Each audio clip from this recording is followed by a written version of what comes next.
Kelvin, good to see you. A few things to catch up on. Firstly, reports over the weekend about a football regulator. Yeah, it was interesting to read in the paper. I think the Daily Mail. I read it. I'd heard a little bit about that. Obviously, we're very supportive of the redistribution of financing and the fan-led review. We've said that before. We've said it consistently. I said it at the fans forum as well. We talked about it a little bit, and we were supposed to go to an event, but it got cancelled for the when the Queen passed away. Overall, there's been progress in the background. We know we've kept in touch. I know Rick quite well at the Football League and Trevor, Chief Exec. So we've kept in touch, and as chairman, we obviously talk about it. And I think they've made tremendous progress in ensuring that at least the white paper gets published. And it seems that with the new Prime Minister, there seems to be quite a lot of backing. So my hope is really that the Premier League now come to the table and have a discussion with the EFL. And listen, we understand it. It's like anything. It's like, no club really wants to give up money, but I think, as I've said before, I think a lot of the problems, it's no one's fault really in terms of the Premier League, because there's a lot of money come into the Premier League, and what that's created is a rise in inflation in salary costs, and that's dribbled down to has come down to the Football League, and it's been very, very difficult for Football League clubs to keep up with that increase, the inflation in player costs. It's tough to compete at that. So whilst I don't blame the Premier League necessarily, I think there is a responsibility, and that's why I've always said I think there is a responsibility to look downwards as well. And the same with us, we've got to look, from the Football League, we've got to look down to the National League, and etc. etc. So hopefully what you get is a solution that helps all of football, and it helps become stronger. Yeah, you went on record a year or so back. I remember sitting out in the stand for an interview with you, quoting your support for regulators. So you see it's just good news for the football club. Yeah, no, definitely. Tracy in her report I've spoken to, so she makes it quite clear, and I think she's recently just said it as well in terms of regulation. And again, it's like anything. It's when you've got different parties like the Football League, the Premier League, the FA, the PFA, and everyone's got their own. Whilst they're all based around football, they've all got their own sort of agendas and direction. So, but I think if you can have one body over the top that can oversee, I don't think necessarily if you resolve a lot of the financial issues in football clubs, then I think the regulator may not be as busy as we all think.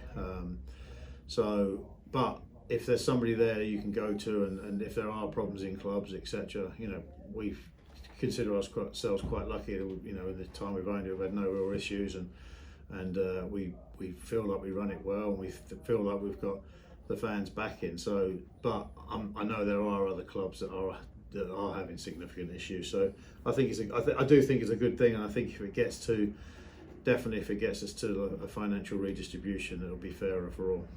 Let's talk about the here and now then. A frustrating one at the weekend. Harrow got the game called off on Saturday morning to a frozen pitch. Yes, I will say one thing. Where I was, it was very, very cold. It's always frustrating when you lose a game. And I think we were ready. The players are up there, and we've got those expenses as well. This time of year it doesn't help. But I spoke to John pretty much straight after, and he said whilst most of the pitch was playable, he said that some of the areas around the side weren't, and there's not much you could do about it. And so in the end he had to reluctantly agree with the decision of the referee. It's always frustrating when games get called off and the timing of it, but I thought Harrogate did a decent enough job. They kept us well informed. They wanted the game on. They were in good form, and they kept us well. And obviously there was a lot of circumstances around it with the England game and moving the game forward, and then it was a pretty early pitch inspection, and hopefully I think some of the travel clubs didn't even leave, so that was good news. And hopefully not all our fans made the journey, but I also know that some did go up there for the weekend and had a good time. So I've heard those stories. So frustrating, but it's this time of year. Going to be a busy week for our own ground staff. We're sort of 5 days out from the scheduled Carlisle game on Saturday. I know the covers have been down for a while already, but another cold week forecast. That caught me by surprise actually. I hadn't seen how cold it was going to be this week until this morning.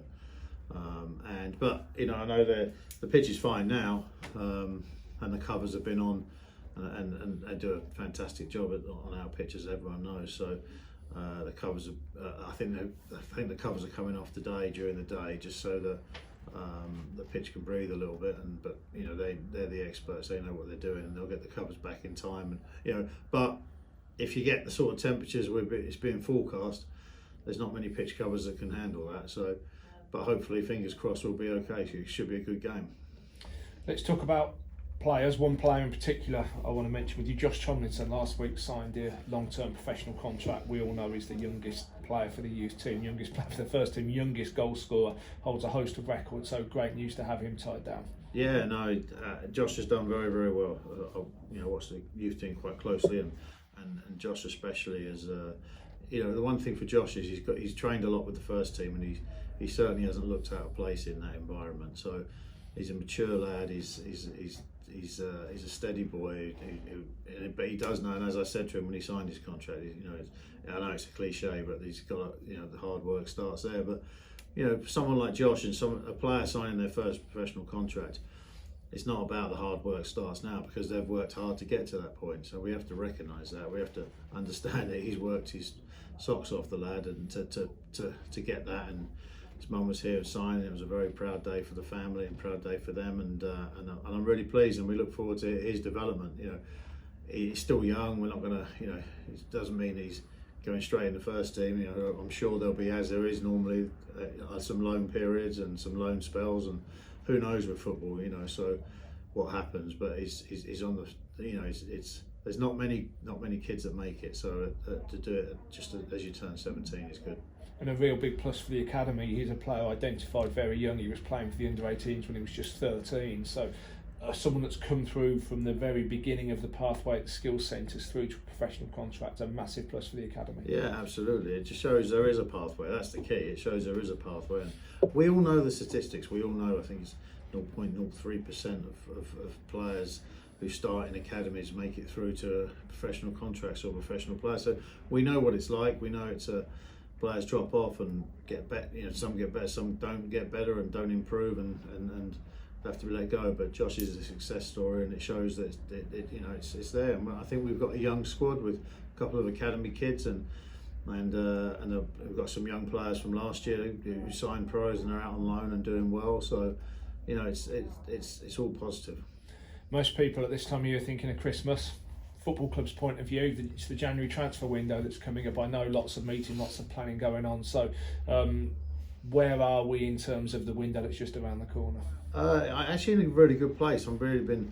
It's unusual in the sense that we're not. I don't think we're looking for the sort of numbers that we've looked for previously. I think we're very, very steady, but the squad is in good shape. And I think we'll be adding 2 or 3 rather than the 5s or 6s we've added before. So and hopefully that's a positive and that's a good sign. We'll react as we do, but we've got targets. January is always a funny window because you plan, you set everything up, and then you still end up signing someone on the last hour of the last day, and that's not because of lack of work or lack of preparation. It's just circumstances happen. Some clubs, we're talking to some targets, and clubs have already said they won't even make a decision on them till sort of January, and it's always a balancing act. Any transfer window is a balancing act around. Do you move on? Do you wait? Do you push it a little bit harder? So there'll be all those sort of conversations are happening with James, Colin, and the team there, and we just have to wait and see what happens and try and get the best players in that will help the squad and fit into the group, because that's important as well.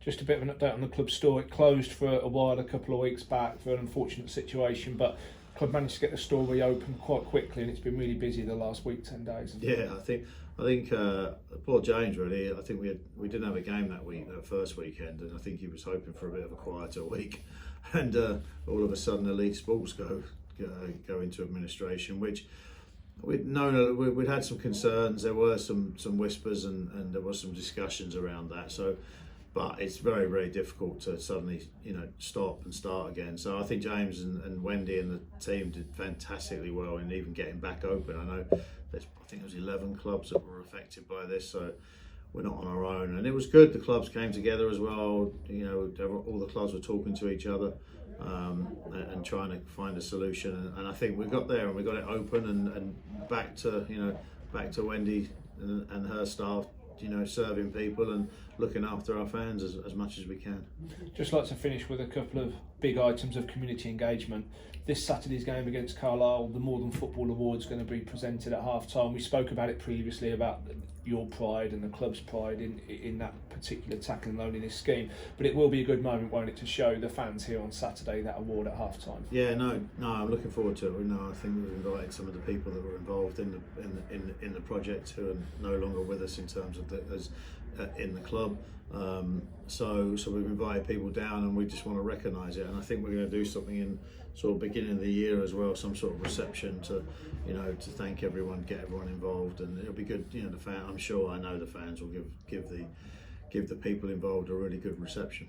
And later this week, the players' Christmas visits, this year supporting a local food bank in a particularly deprived area of the community. Fantastic response from supporters donating items. Again, that just shows the togetherness, the bond between the football club and the community. Yeah, I wasn't here actually for the Tranmere game, but a friend of mine came and he talked. Actually, a Tranmere fan, but he just talked independently about what a good feeling there was around the club, and I think he even had some of the soup, which was again another great thing the community have done.